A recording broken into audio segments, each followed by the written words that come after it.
그 다음에는 숫자로 표현해라. 이 친구가 이제 글씨는 뭐 지지리도 못 썼지만,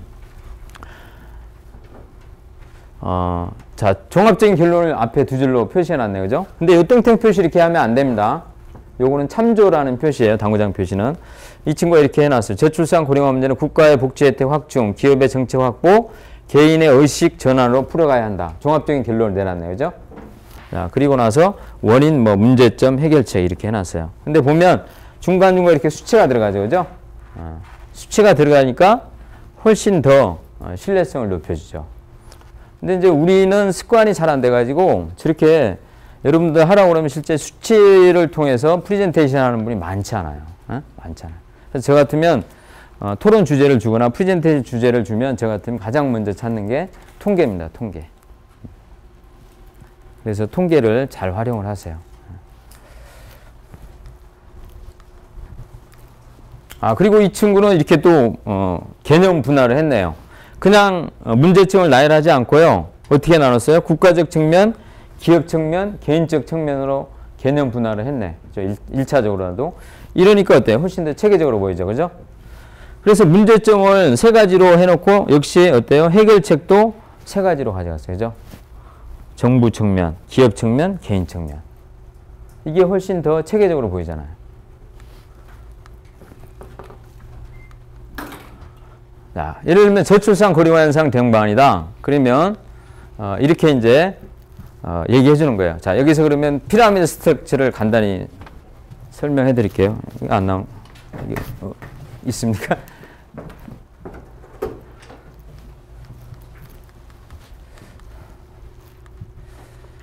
자, 피라미드 스트럭처가 그냥 제가 잠깐 설명을 드리겠습니다.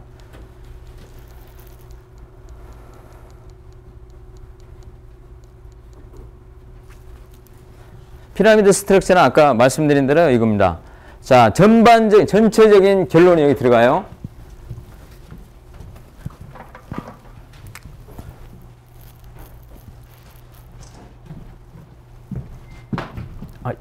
됐습니다. 여기 있어도 될 것 같아요.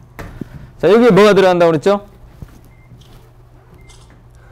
사진 그만 찍어도 돼요. 자, 여기는 뭐가 들어간다고 그랬죠? 거버닝 수트 전반적인 결론이 들어간다고 그랬죠. 그죠? 결론이 들어가요. 이 결론에는 그래서 Y하니 하우함이 여기 전반적인 결론에 들어간다고 그랬어요. 그 다음에 여기는 뭐가 들어간다고요? 이유와 근거가 들어갑니다. 그죠? 이게 이제 프레젠테이션에서 말하기 구조라고 보시면 돼요. 거의 80%는 이 구조에 맞게 하시면 됩니다. 그죠? 그 이후에는 뭐가 들어간다고 그랬어요? 뭘로 입증한다? 통계나 수치. 그죠? 통계나 수치가 없으면 뭘로 가요? 사례나 경험으로 가요. 응? 그런데 이 둘 중에 어떤 게 더 신뢰성을 높여준다고 그랬죠? 그렇죠. 통계 수치가 더 신뢰성을 높여줍니다. 자, 그런데 여기는 뭐가 한다고 그랬어요? 대안. 그죠?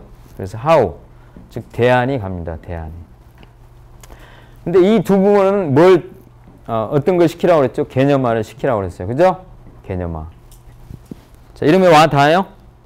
그래서 기업에서는 이 잘 돼 있는 문서는요, 한 페이지를 작성하든 아니면 여러 페이지를 작성하든 다 이런 구조로 갑니다. 다. 제가 시간이 있으면 실제 좀 많이 보여드릴 텐데 무조건 다 이런 구조로 가요. 그래서 항상 결론을 먼저 얘기해 준다. 그래서 이것도 그런 식으로 되어 있죠. 그죠? 그래서 여기에는 Y하니 하우함이 들어가 있잖아요. 고령화 현상은 교육비, 가치관 변화 등이 원인이므로 국가적 지원을 강화하고 지속적 홍보 및 교육을 통한 가치관 변화가 필요합니다. 에? 그래서 Y하니 하우함이 종합적인 결론으로 들어간다. 그 다음에 이거예요. 심각성이나 원인은 뭐예요? Y에 해당하는 부분이죠. 그죠? 대응 방안은 뭐에 해당하는 부분이에요? 이제 하우에 해당하는 부분입니다. 그 다음에 여백을 좀 고려해야 되겠죠. 그죠? 여백이 너무 없어도 안 됩니다. 여백이 너무 없어도 혼란을 줄 뿐이죠. 그리고 이렇게 그래프만 들렁 있다. 이런 것도 안 돼요. 내용이 전혀 없고. 그러니까 뭐냐면 무슨 얘기냐면 기업에 있는 사람들은 이 장표 안에 그 스토리 구조가 다 들어가 있어야 된다는 얘기예요. 응? 왜냐하면 그런 데 익숙해져 있거든요. 그런데 자, 요거는 뭐 지나가고. 그 다음에 이제 전지에 옮겨 적으면 되겠죠. 이거는 문제가 안 돼요. 그죠? 있는 거 그대로 전지에 옮겨 적는 거기 때문에 지금 연습지에서 이렇게 나왔으면 전지에 옮겨 적는 건 문제가 아닙니다. 사실 요거는 뭐 정성들을 쓰는 부분 때문에 15분이라고 잡았는데요. 35% 정도만 해도 충분하죠. 시간이. 그 다음에 마지막 금정은 오탈자 금정하고 이제 본인이 머릿속으로 한 번 더 자기가 준비한 내용을 떠올려 보는 거죠. 그래서 리허설. 또 연습할 수 있으면 더 좋겠죠. 이렇게 해서 총 40분의 시간이 소요가 됩니다. 자, 그 다음에 이제 이 내용을 가지고 발표를 해야 되겠죠. 그죠? 그래서 제가 여러분들을 위해서 프로세스를 그대로 잡아가지고 왔어요. 여러분들이 실제 하는 부분을 시뮬레이션 해가지고 잡아가지고 왔습니다. 자, 처음에 이제 발표를 하게 된다. 그럼 딱 나와서 아까 뭐라고 그랬죠? 오프닝을 잡아야 된다. 오프닝. 오프닝이란 뭐냐? 차별화된 자기소개예요. 그래서 차별화된 자기소개란 뭐냐? 예를 들면 안녕하십니까? 한국외국어대학교 누구누구입니다가 아니고 자기의 장점이나 그 다음에 자기의 특별한 능력을 나타내는 그런 인사말 한마디. 다시 말하면 자기 자신의 속성을 나타내는 슬로건 같은 거죠. 에? 이게 꼭 있어야 됩니다. 여러분들 면접 때도 마찬가지예요. 면접 때도 자기소개 있잖아요. 1분 스피치. 그죠? 또는 100초 스피치 할 때도 반드시 이 내용을 준비를 하세요. 이게 너무너무 중요하다. 오프닝을 잡는 게. 뭐 같이 일해보면 아무도 저를 시골 출신으로 기억하지 않습니다. 반도체만 16년간 연구해온 땡땡땡입니다. 현대맨보다 더 현대인다운 누구누구입니다. 그래서 자신을 나타내는 속성 한마디를 잡아봐라. 에베레스트보다 높은 열정을 가지고 있는 누구누구입니다. 저는 완소녀입니다. 완전 소 같은 여자가 아닌 완전 소중한 여자입니다. 태양도 녹이는 용광로 같은 누구누구입니다. 슈퍼컴퓨터보다 정확한 누구누구입니다. 프로그램의 제왕 누구누구입니다. 2PM입니다. 프로, 패션, 멘탈. 꼼꼼함으로 품질의 신으로 인정받은 누구누구입니다. 이렇게 자신의 어떤 차별화 능력을 부각하는 그런 오프닝을 반드시 준비하셔야 됩니다. 아시겠죠? 네.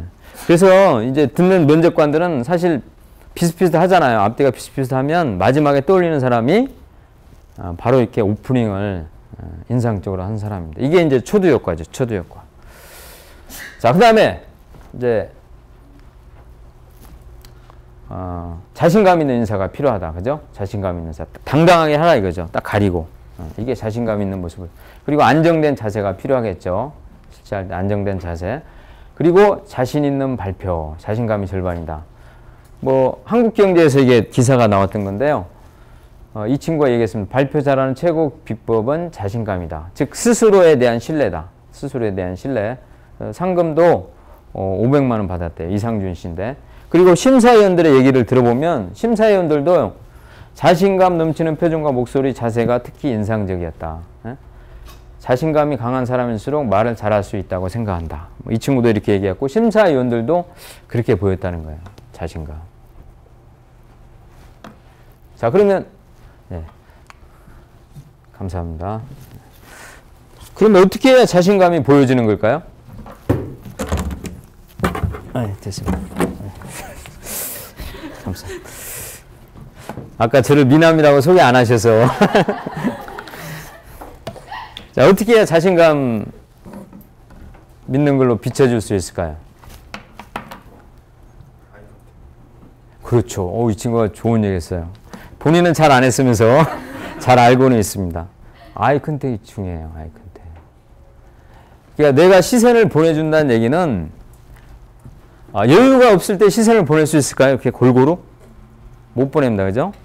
내 스스로가 자신감이 있기 때문에 보내는. 그래서 내가 시선을 골고루 보낼 수 있다는 얘기는 자신감이 있다는 얘기입니다. 그 다음에 또 하나는 이 시선 처리가 중요한 게요. 내가 시선을 보낸다는 얘기는 본인과 적극적으로 커뮤니케이션을 하고 싶다는 강력한 메시지이기도 해요. 그리고 또 호소력도 높여지죠. 그죠? 그래서 시선 처리가 중요합니다. 자신감의 표현. 또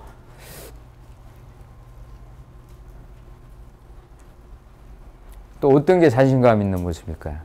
아까 말씀하셨듯이 제스처. 제스처. 그렇죠. 적당한 제스처. 또 그렇죠. 목소리가 어떻게 해야 돼요? 예? 커야 돼요. 무작정 큰 게 아니라요.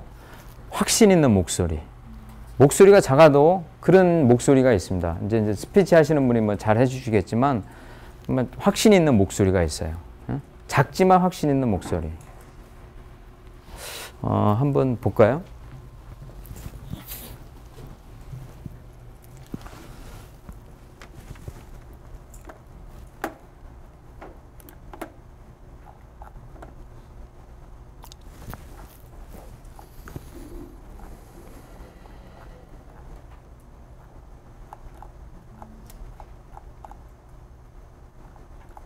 자료가 너무 많죠? 제가 이런 사람입니다.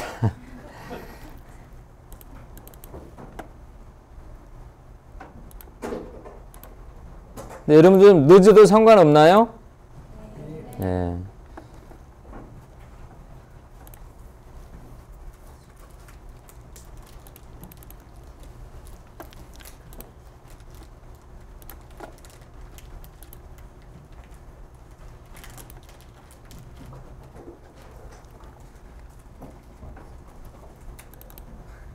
자, 이 친구 한번 볼게요.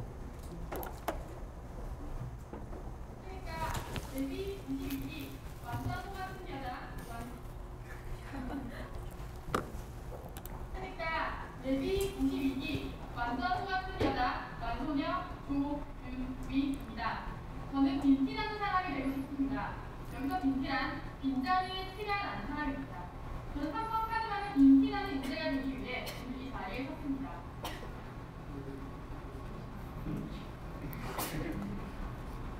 나는 가수다가 아닌 나는 교수다라는 프로젝트로 학교를 발칵 뒤집었고 그리고 대서수장이 마케팅으로 활동하던 당시 소식 자리에서의 제 아이디어가 실제 마케팅 목소리가 크진 않지만 그죠? 확신이 있고 그죠? 자신감이 느껴지잖아요. 또박또박 목소리 속도도 스피치의 속도도 적당한가. 그리고 이 친구가 뭐 잘하는 게 있어요. 뭐예요? 나는 가수다가 아닌 나는 교수다라는 프로젝트를 어떻게 했다고 해요? 학교를 발칵 뒤집어 엎었대요. 설마 발칵 뒤집어 엎었겠어요, 그죠? 프로젝트 하는 거 가지고. 근데 이 친구는 자기가 한 부분을 극대화해서 표현하잖아요, 그죠? 이런 부분이 필요하다는 거죠. 그래야 면접관은 호기심을 가지고 봅니다. 그래서 나중에 여러분들이 뭐 1분 스피치라든지 그 다음에 면접할 때도 소위 말하는 뻥을 잘 치는 이러한 능력도 굉장히 필요하다.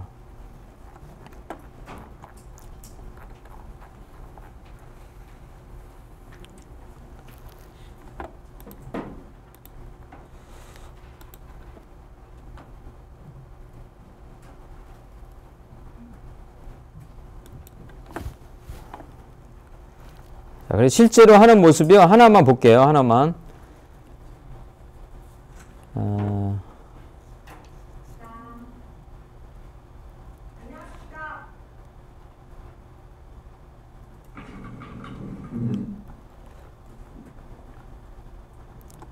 자, 이 친구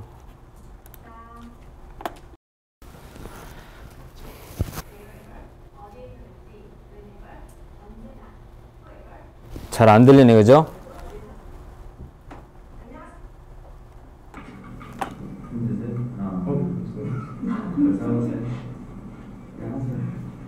안녕하십니까. 문화를 선도하는 기업 시대, 그 문화를 전환하는 GS의 지원자 최유진입니다. 문화를 창조하는 기업이라는 타이틀에 걸맞게 제가 선택한 주제는 한류 문화의 경제적 효과와 그리고 정치적 효과, 그리고 그에 따른 시대 GNS의 방향에 대해서 피트하도록 하겠습니다.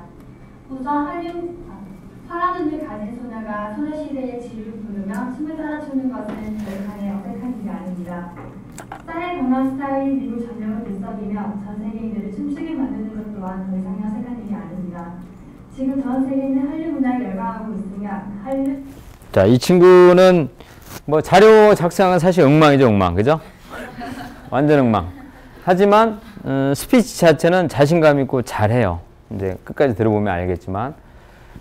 그래서 이제 결론부터 나오지 않는 문제점, 여러 가지 문제점이 있긴 하지만 이 친구는 이렇게 그래도 자신감 있게 말하는 이유가 학교 자체에서 프레젠테이션 동아리를 만들어가지고 연습을 많이 했더라고.